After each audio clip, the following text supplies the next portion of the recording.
Welcome to the Plastic Adventures Podcast. I'm Doug, joined by Steve, and we like to talk about toys. A lot. We're here to take you on a trip down memory lane, a fireside chat, if you will, about those little pieces of plastic that captured our hearts and imaginations. So join us on this plastic adventure, and let's talk toys. Hello, everybody. This is Steve with the Plastic Adventures Podcast, and on today's episode of Plastic Bits, I'm not going to show you one cool toy. I'm going to show you a whole bunch. Let's go take a look. So, this is Steve's toy room. It looks like a whole bunch of stuff, but I've been at this for about 25 years, so what would appear to be quite an accumulation is really just bits and pieces here and there. I actually don't spend a ton on my collection. I just pick it up as it goes, but let's take a little bit more of an in-depth look at some of the stuff I've got in here. We're going to get started with my Hasbros and Retro collection. Up top, you can see I've got a couple of the new Mattel Retros, including my custom Old Man Hogan, and as we pan over, you see a custom Goldberg. This isn't everything in the Retro line. I don't have any of the repaints, and I don't have any of the molds out of the Impossible to Find Green series. They're just too expensive, and I think that having 90% of them, I'm doing just fine. It's something really, really cool there. As you can see, yes, I was a Hulkamaniac when I was a kid. There's even one or two in there that are customs that I would have never had a shot at before. Some Ultimate Warriors, Dusty Rose, baby, Sergeant Slaughter, some Boss Mans, and a whole bunch of the later wave stuff down on that shelf there. So I did custom make these shelves, and I made them on purpose to hold these figures. I had to find a space to put them in here, running out of room. So they actually go right behind that door right there. That door opens and shuts, and as you can see, my figures are just on these little like 3-inch shelves tucked nicely behind it.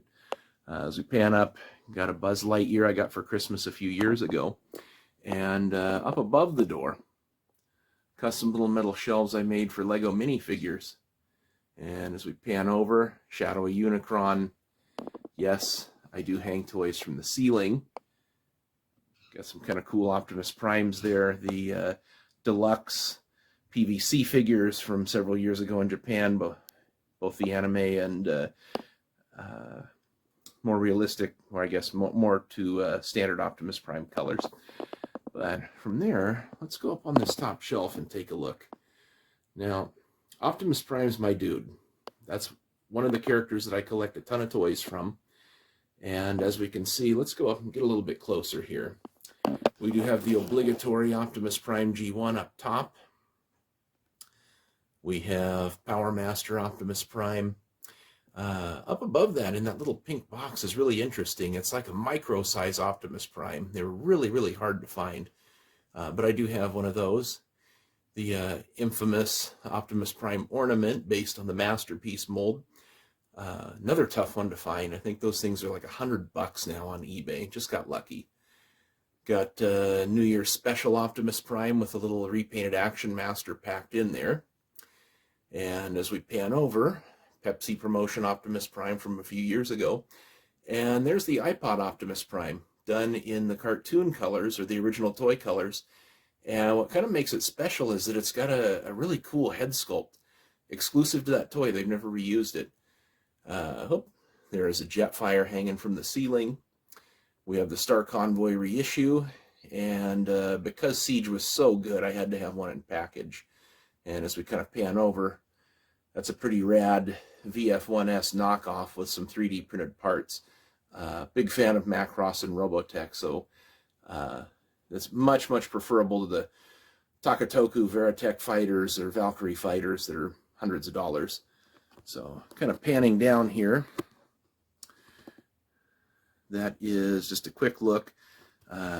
Interesting Beast Wars 2 Neo Lio Convoy right there. That's actually one of the coolest Optimus Primes in my opinion, in a time when Optimus Prime was a monkey and alligator, whatever, in Beast Wars. In Japan, he was actually a lion. It's a really cool figure.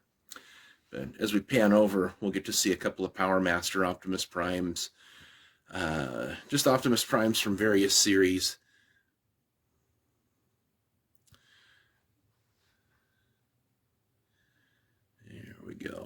Moving on over.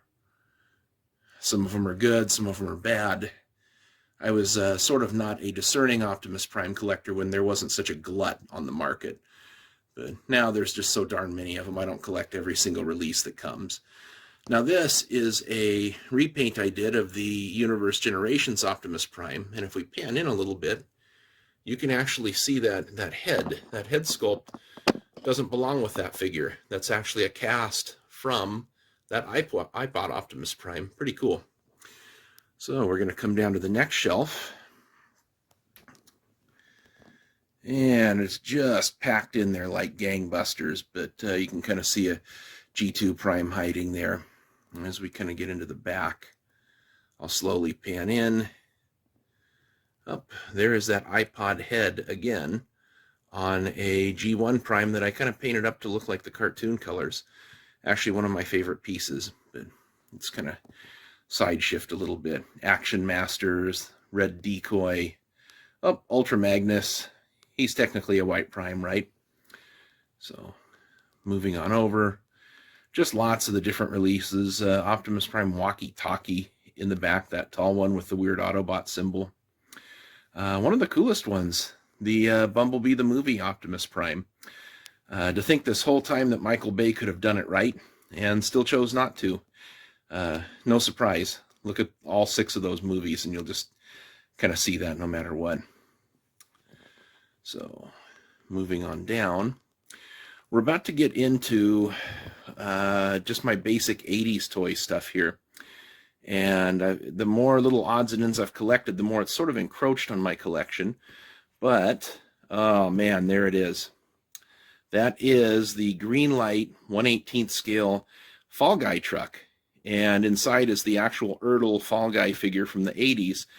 That truck came to me courtesy of my boss. One of the coolest gifts I've ever gotten. It came up in conversation that I really wanted one, and he remembered it. Got it for me for Christmas. So that thing is so rad. Unfortunately, the figure can't sit in there perfectly because of the orientation of the steering wheel, but I got him kind of hanging out there, Colt Seavers style. Any moment now we'll get to the end of the episode where he's beat to crap and he's sitting in a hot tub. But, here we go. Air Raiders. It came from the 80s.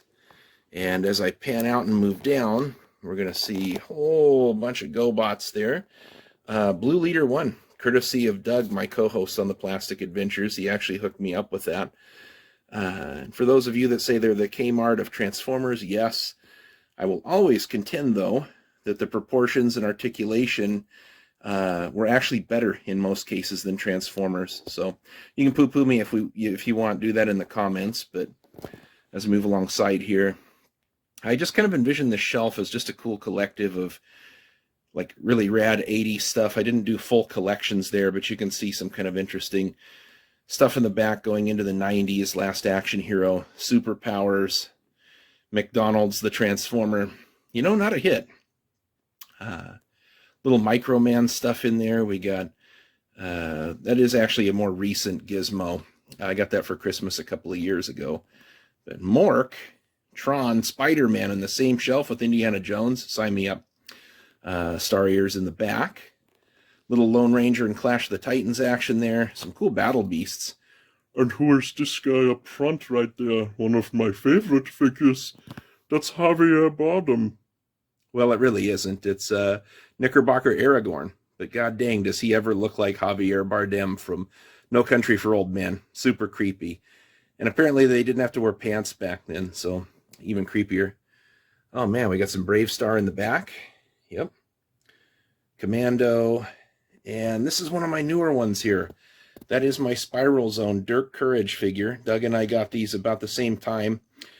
I managed to find one that was fully complete.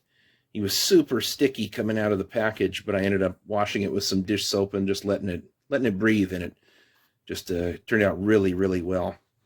My new Inhumanoids pickups back there, you can kind of see them. Erkman Strong and Augur right between flanking Voltron there. And this really isn't 80s, but I loved Exo Squad. That's my favorite character. I've had that since I was a kid. And this is one of Doug's favorite parts, my Wheeled Warriors. I managed to get in on this while the getting was good before they became super impossible to find. So I actually have a full set, all 8 of the vehicles. I don't think that they're fully complete, but definitely one of the more favorite parts of my collection.